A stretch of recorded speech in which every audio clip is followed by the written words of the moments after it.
بسم اللہ الرحمن الرحیم. شکریہ جناب چیئرمین صاحب. میں اس موقع پہ صرف اتنا بات کہوں گا کہ اس ہاؤس میں ہم کوئی بلوچستان میں کوئی حادثے کا انتظار کرتے ہیں.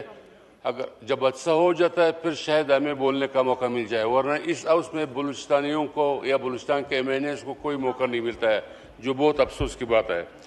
جناب چیئرمین صاحب,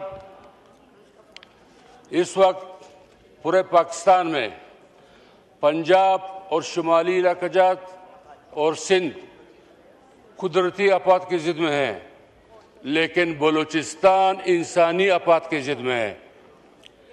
فرق صرف یہ ہے, ایک دہشت گردی کا واقعہ ہوا ہے, وہ تو گزر گیا 20 یا جانے گئی, جس میں بلوچستان کے ٹاپ کی لیڈرشپ جو اس ہاؤس کے بھی MNAs ہیں, محمود خان اچکزئی صاحب, سردار اختر جان مینگل صاحب اور دیگر, وہ بھی اس جلسے میں شریک تھے.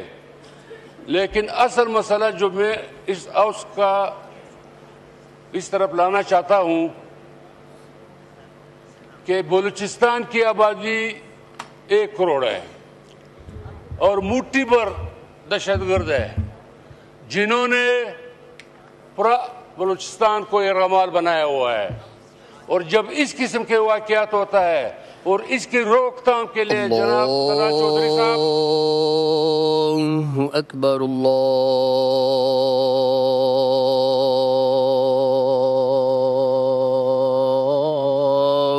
اکبر, اللہ اکبر, اللہ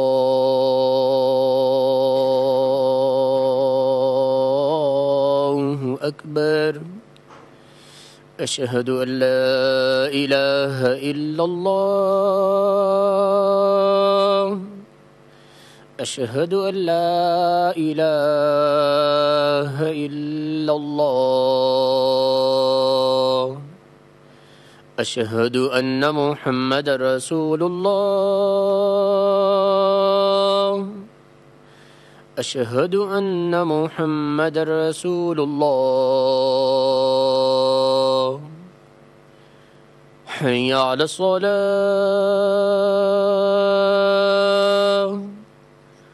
حی علی الصلاة,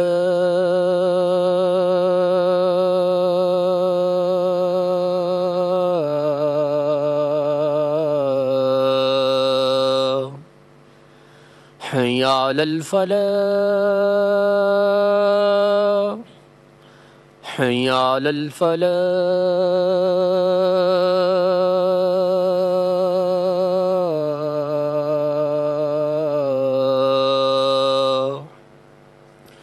اللہ اکبر, اللہ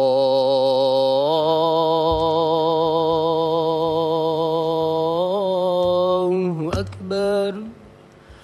لا الہ الا اللہ. جی جمال شاہ کاکڑ صاحب. تو چیئرمین صاحب, طلعت چودھری صاحب بیٹھے ہوئے وزیر مملکت داخلہ انٹیریئر, میں ان کے نوٹس میں یہ بات لانا چاہتا ہوں, جب اس قسم کے واقعات ہوتے ہیں مٹھی بھر دہشت گرد جو 1 کروڑ عوام کو پریشان کرتے ہیں, لیکن ان دہشت گردوں کے خلاف کارروائی میں جب یہ ہمارے فورسز کارروائی کرتے ہیں تو پھر بھی عوام پریشان, اس طرف سے بھی مار پڑ رہا ہے اور اس طرف سے بھی مار پڑ رہا ہے. یہ کافی نہیں ہے.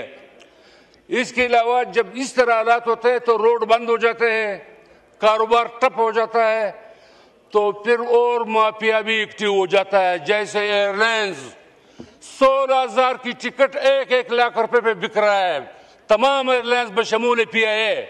کیونکہ میں نے ایک دفتر میں کہا تھا, کچھ بابو لوگ بیٹھے ہوئے تھے, میں نے کہا یہ کیوں اتنا ظلم کر رہا ہے؟ انہوں نے کہا ڈیمانڈ اینڈ سپلائی. تو میں نے کہا اگر یہ فارمولہ ہے تو سب سے زیادہ ڈیمانڈ آٹے کی ہے تو فلور ملوں کو کھلی چھٹی دے دو, سب سے زیادہ ڈیمانڈ چینی کی ہے تو شوگر ملز کو چھٹی دے دو, سب سے زیادہ پیٹرول اور ڈیزل کی ڈیمانڈ ہے تو ان کو کھلی چھٹی دے دے.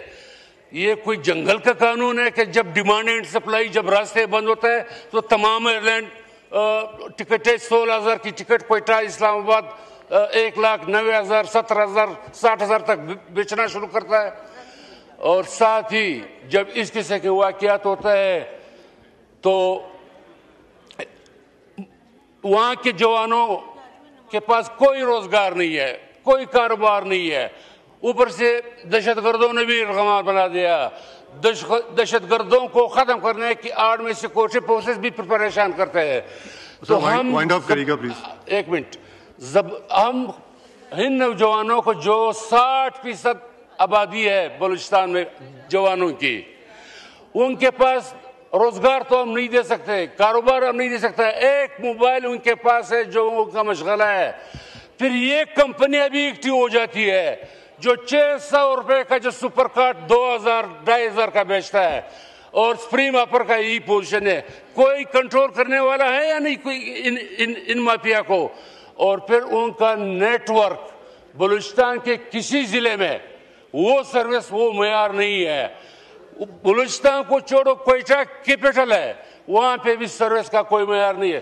جب ان کے پاس موبائل کا ڈیٹا آپ ختم کرو گے، مہنگا کر دو گے، راستے آپ بند کرو گے، ٹکٹ جہاز کا 1 لاکھ پہنچے گا، تو اس کا مقصد کیا ہے؟ تو جوانوں کو ہم انڈائریکٹلی پیغام دینا چاہتے ہیں کہ آپ بھی بندوق اٹھاؤ.